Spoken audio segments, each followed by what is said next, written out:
Light shines to show solidarity at this event. We have the details straight ahead on Irvine Scene.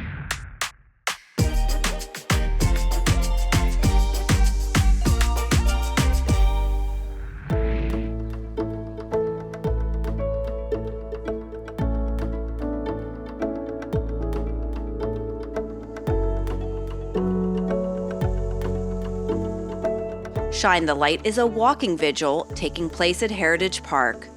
It's the second annual event that honors victims and survivors of relationship violence. Here tonight, we're going to be hearing some of the stories or walking and reading some of the stories of many survivors who have come forward. At that moment, these victims are fractured, both physically and emotionally. They are in a dark place, a place that has no doors or windows, with no light or hope. I really want people to understand the issue and really understand that shining a light helps it come out of the shadows, and then people will access help. Human Options is the nonprofit organization behind this event, and this is a partnership with the City of Irvine and the Irvine Police Department. It's a chance to highlight a terrible problem, of course, with domestic abuse, spousal abuse, the kind of abuse that required us to establish a shelter here in the city. We're very proud that we have a shelter and provide safety and uplift for those who are afflicted.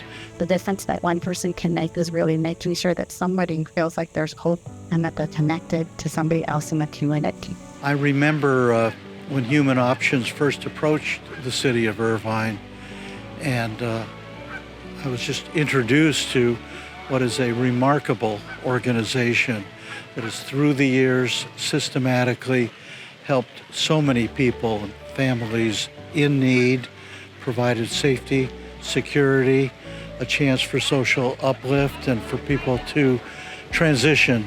No, we've had an amazing partnership with Human Options for a very long time, and I think it's really important to realize that as first responders, when we respond to these elements where folks are truly in a dark place and they need help and they need assistance, for us, there's only so much we can do to be able to bring in Human Options and do that proper handoff and making sure that they're providing all the resources that are needed for these victims to see the light. Domestic violence is something that is perpetuated and nobody quite understands it, and as long as no one's talking about it, then the abuser wins, because what they get to do is they get to say nobody cares about you, nobody will ever believe you. But the more we're able to shine a light on what domestic violence looks like, the more that survivor knows that there's help out there for them.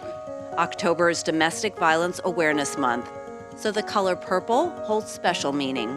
It really is intended to show that we as a community of advocates are taking on this issue and really want to make sure that we end it. Some signs to look out for to help someone in need.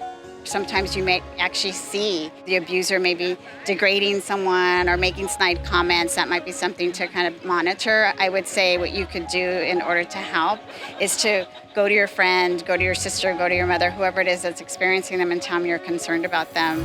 But we're here to say that they matter and that we will continue to work in honor of those both that have gotten out and those that have not made it, to make sure that we reduce the impact to survivors and their families. So the most important thing to remember is that if you are experiencing relationship violence and somebody is abusing you, you don't have to walk this journey alone. Human Options has a 24-hour hotline available 7 days a week. If you or someone you know is in need of their services, you can call 877-854-3594. For Irvine Scene, I'm Jacqueline Twegg.